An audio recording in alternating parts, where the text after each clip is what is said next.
Hi, my name is Brenda Salmeron, and my presentation is going to be about communication within successful marriages. There are a lot of great relationships, but to get there, it takes work, and more often than not, they have no idea what it is to work on when it comes to those problems. There are important issues and challenges that must occur in relationships, with handling them requires face-to-face confrontations.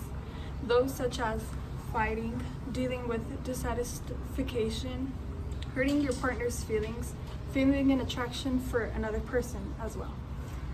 So my topic is, my goal is to achieve the state of holding successful communication within marriage. Marriage will require some key habits that may be maintained in relationships that will require patience and hard work. So to get across my three key time-to-time habits to having marriage are: 1, be realistic in your own expectations of each other. 2, don't make assumptions and rather ask, and that may be perception checking. And 3, take care of each other and be careful, not critical. So, with my first topic, be curious, not disapproving. You have to be realistic in your own expectations of each other. So it is best not to have high expectations and avoid them because your standards may not always be met. It is best to achieve greater standards within time when you're learning about each other more. So there's many kinds of expectations one may hold of your partner in relationships. Those such as social expectations, behavioral expectations, quality time expectations, commitment expectations, so on and so forth. It takes action of doing, it takes the action of doing and making time investments to recognize how each individual is your partner. To build this is to think different. That way the partners are able to learn to play based on their strengths instead of killing time and energy, most of all criticizing differences. And you have to keep in mind that in marriage, one must be realistic. It's not always going to be perfect. No person or communication within the two is perfect. You have to recognize you must build up to know your partner's differences and make it your intention to try together. So I have a source over here about the expectations. It's a book published in 2012. The title of the book is Marriage, Psychological Implications, Social Expectations, and Role of Sexuality. So this is by Piero Esposito. It says marriage relationships is not only the result of feeling desires or behaviors toward one another, but may be affected by external factors.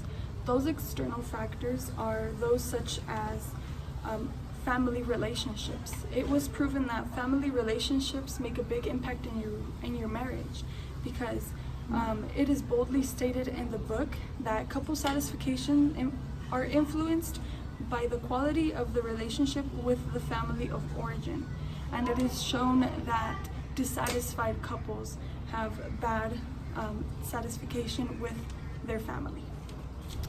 Moving on to my second topic, don't assume. I got this source named Predicting Successful Marriages. The author is Cynthia Wagner, and it is from a psychologist professor named John M. Gothman. He has studied for more than 8 years. So I'm gonna do this from the quote. Gottman's team was able to predict divorce and stability with 83% accuracy and marriage satisfaction with 80% accuracy.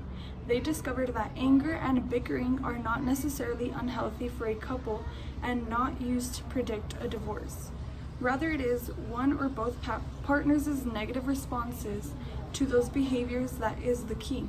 In stable relationships, bickering that is unaccompanied by sarcasm, contempt, or another negative response may simply be a form of mutual problem solving.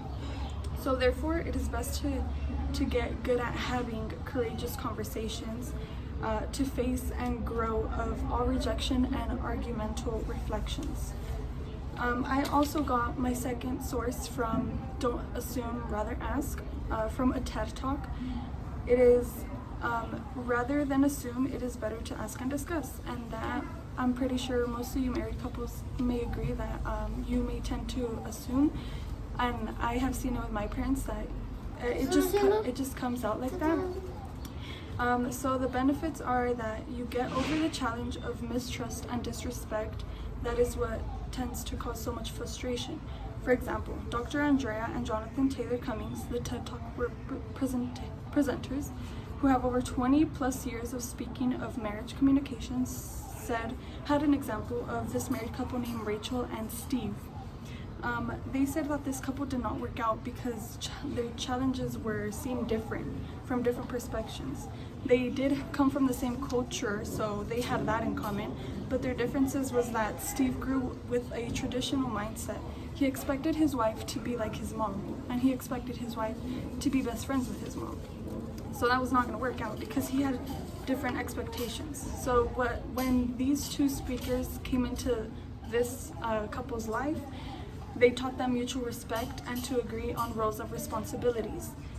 They got results within 1 week. Steve got back saying that it's gotten better and that they had a valuable conversation that they've missed in years. So it's better to start getting good at having these courageous conversations. And it changes assuming to asking and discussing. And my final topic is success to be caring. When you want to be successful in caring, there's specific skills and practice in applying these skills rather than as a natural outgrowth of maturation.